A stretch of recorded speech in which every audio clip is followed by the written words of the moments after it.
Hello. Tonight we're going to talk about DNA replication. The first thing about DNA replication that is really important that you understand is the concept of semi-conservative replication. What that means is that when you have your DNA strand and we're going to copy it, the DNA is first pried apart, pried open, and then each side is copied. So in your final product, you have two DNA strands. One side of each DNA strand was from the original DNA. The other side has been newly copied. And because of that, you end up with two exact copies of the DNA strand. Each strand has one side that has been conserved. And so you have two exact copies. That really does help to ensure mistakes don't get passed on. There are four vital functions that double helix perform. First of all, DNA is the storage of all genetic material. All the genes that make you are stored in your DNA. Second thing is that it is precisely replicated. It is precisely copied. That helps to prevent mistakes from happening. However, step number 3, that mistakes can happen, and those mistakes are called mutations. They are very rare, but mutations can occur. If a mutation, sometimes mutations are good for the organism, which can make the organism more fit, can make it better able to adapt to the environment, whatever. Most mutations, though, do nothing. It's kind of a stationary mutation. It doesn't help, it doesn't hurt it, it's just there. Occasionally you do have mutations that hurt the organism, and it either kills the cell or can hurt the organism, period. The last thing is the expression of the DNA codes for phenotypes in the organism. So being able to create genes that produce your eye color or your hair color. Those are phenotypes, but genes do a lot more than that. You have genes that code for specific proteins and specific enzymes in your body that you need to be able to survive. So today we're talking about how DNA is replicated. We're going to start with the simplest of organisms, with the bacteria first. Bacteria have circular DNA. They usually only have one piece of DNA, occasionally some plasmids, but the DNA is very small. It doesn't have a whole lot of genes on it. It might have 5, it might have 150. Compared to you, who have thousands and thousands and thousands, it's really a very small piece of DNA. So, when a bacteria starts to copy its DNA, the first thing that happens is the DNA is pried open at one location. Well, that location is called the origin of replication. When it pries it open there, it creates a little gap. That gap is called a replication bubble, and we're going to copy the DNA in both directions. So here was my origin of replication. That's where I pried it open, and I'm going to start copying the DNA in both directions. So first, at the same time, you're going to have a DNA polymerase that is going to attach here, and this side will be copied continuously in the 5' to 3' direction. I'll explain what that means with the next example. And on the other side, we're going to build these little tiny segments called Okazaki fragments. And so this side is going to go this way. And on the other side, the right side, the exact same things happen. One side's going to go 5' to 3' continuously, and the other side on that is going to build these little tiny Okazaki fragments. Both of them are going to go in this direction. Eventually, this is going to come around here in the circle. This one's going to come around here in the circle, and they're going to meet on the other side of the circle, and the replication is done. Okay, let's take a moment and look at this video. The genetic information in a bacterial cell is stored in the form of a double-stranded, covalently closed circle of DNA. Replication begins at a specific site called the origin. The origin replicates, and then DNA replication proceeds in two directions. The two original strands, shown as solid lines, serve as the templates for synthesis of new strands, shown as dotted lines. This is referred to as semi-conservative replication. Okay, so let's look at those steps real quick. Okay, you start with your origin of replication. A primer molecule are right here. They attach. Then the strands separate. Two polymerase molecules are going to start copying. The arrows indicate the direction. We're going to start copying in opposite directions. At the primer sequence, each polymerase is going to synthesize two strands, 5' to 3' going this way, 5' to 3' going that way. And this is going to form the small, on the lagging side, the small Okazaki fragments.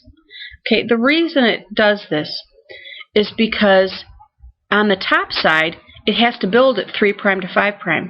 Well, RNA or DNA polymerase cannot build 3' to 5'. It's just the direction of the deoxyribose sugar molecule in the strand, but it can't attach them in that direction.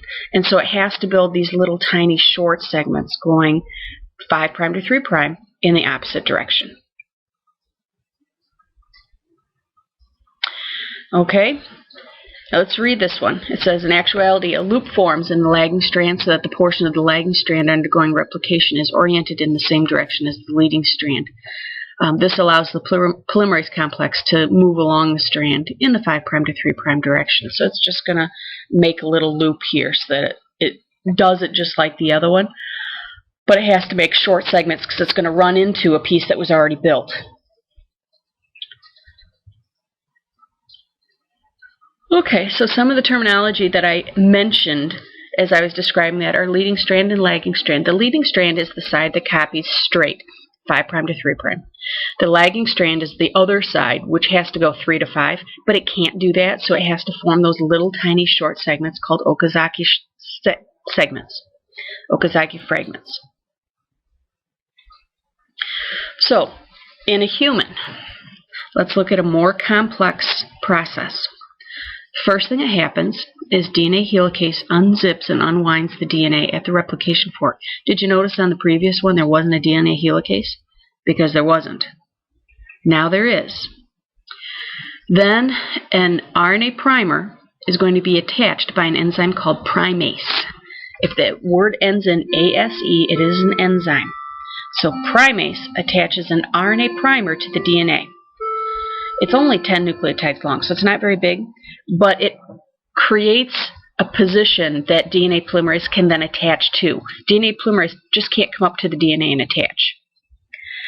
DNA polymerase then attaches to that primer, and it starts to build nucleotides in the 5' to 3' direction. Okay, so you can see that on this slide. This one is going to just start building 5 to 3. Leading strand's going to just keep going like this. This one is going to go in little tiny segments coming backwards. We'll find out what this one is. On the leading strand, it copies continuously, 5 to 3. The lagging strand must grow in those short segments called Okazaki fragments. Okay, when an Okazaki fragment runs into another piece of DNA that has already been copied, because it will. It's going to get these little short segments and they keep running into each other. When that happens, that first DNA polymerase, which is actually called DNA polymerase 2, comes along, DNA polymerase 2 is going to break off. And then a new DNA polymerase called DNA polymerase 1 comes along, cuts out the primer, and attaches DNA nucleotides where the primer was. The very last thing that happens, where is it? There it is. On the lagging strand is that an element of enzyme called ligase comes in and connects the two fragments together. Okay? Replication is complete. So we're going to watch a little video that shows this in humans.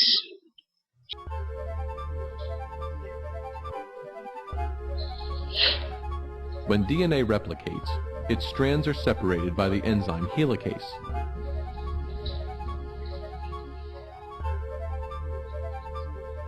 Single-stranded DNA binding proteins keep the strands from re-annealing.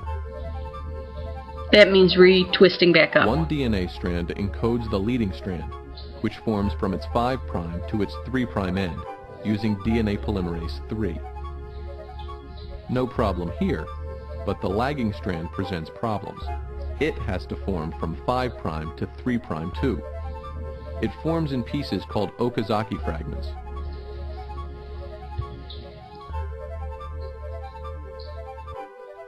First, an RNA primase lays down an RNA primer. Then, DNA polymerase III lays down new DNA.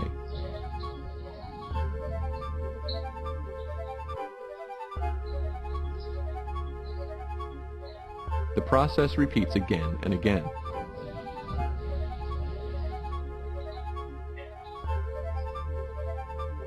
DNA polymerase I replaces the RNA primers with DNA.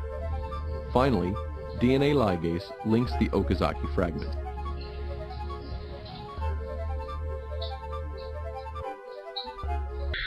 Okay, so DNA replication is complete, and that's how it happens. That process is something that you do need to understand, be able to discuss in an essay.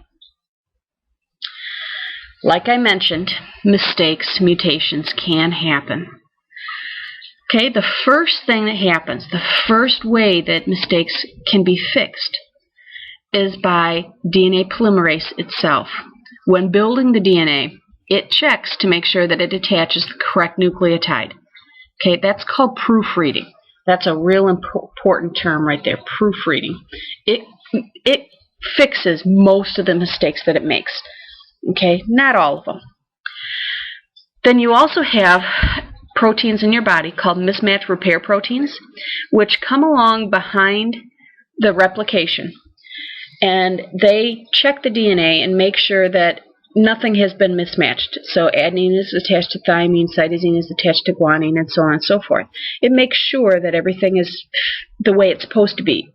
Now, it doesn't know the exact order of the DNA that it is supposed to be there, but it's checking to make sure it's not mismatched. Okay, so far we've identified 130 different types of mismatch repair proteins. So there's a lot of these doing this job.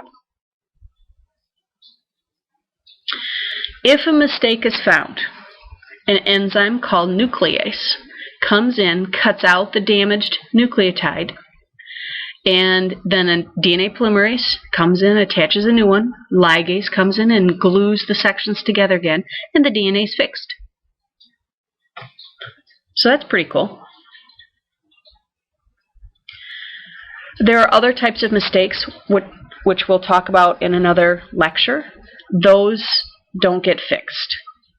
Okay, but these are the ones that can be fixed. Okay, every time DNA is copied, every time you go through DNA replication, the DNA shortens. It gets shorter by 100 to 1,000 letters. It just does. So at the ends of every strand of DNA, you have a special segment of DNA called telomeres. And telomeres don't code for genes. They're just kind of like a cap that's at the end.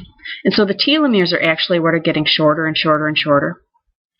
If the telomeres get too short, it causes the cell to die. It goes through apoptosis and it kills itself. So it's a way of your body knowing how old it is.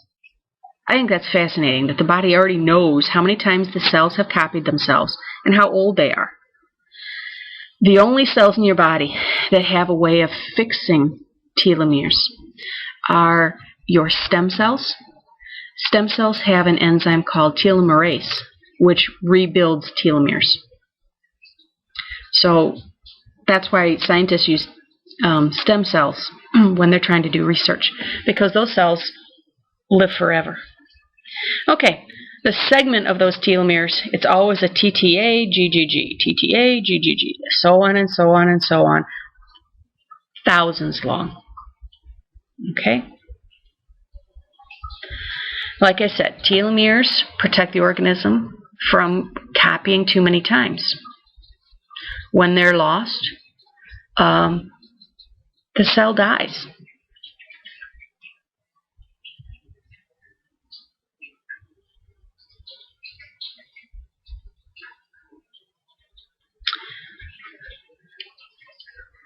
So here's what happens. Okay? Here's your telomere section. Okay, that 5' is going to get a little shorter than the 3' end. So an enzyme, telomerase, is supposed to be able to come in and reattach those genes. Okay? It extends the 3' end. The other strand is extended in the usual way using DNA polymerase, and so you end up getting those repaired, but only if your cell has telomerase. So let me tell you a little story. Back in I think it was in the 80s, scientists were trying to figure out how to clone organisms. And so they cloned the first mammal, which was a sheep, and her name was Dolly. What they did is they took some skin cells from an adult sheep. They took out the DNA from the sheep, and they got a fertilized egg cell from another sheep. They took out the DNA from inside the nucleus and replaced it with the DNA from the skin cells from that first sheep. They put it inside the egg, and then the egg they put inside a female sheep, and that sheep gave birth to a baby named Dolly. And the problem that Dolly had, as she grew, her cells died, because the cells that they used to create Dolly came from an adult sheep who had already gone through DNA replication several times. And so she died. Dolly died as an old sheep when she was only about 2 years old, instead of living to 12 to 15 years old, because her cells had already had short telomeres. They didn't rebuild the telomeres with telomerase, and so she died. So here's a picture of Dolly. Yep, there she is, she's about to die. Well, like I mentioned, stem cells have telomerase. There's one other kind of cell in your body that has telomerase. Cancer cells. Now, isn't that unfair? Cancer cells have telomerase, and so these cells can grow indefinitely, forever. They don't stop replicating. And the way that your cells can stop is by telomeres. They don't have that, and so these cells are immortal. And that's why cancer cells are so dangerous. So the two cells, stem cells and cancer cells.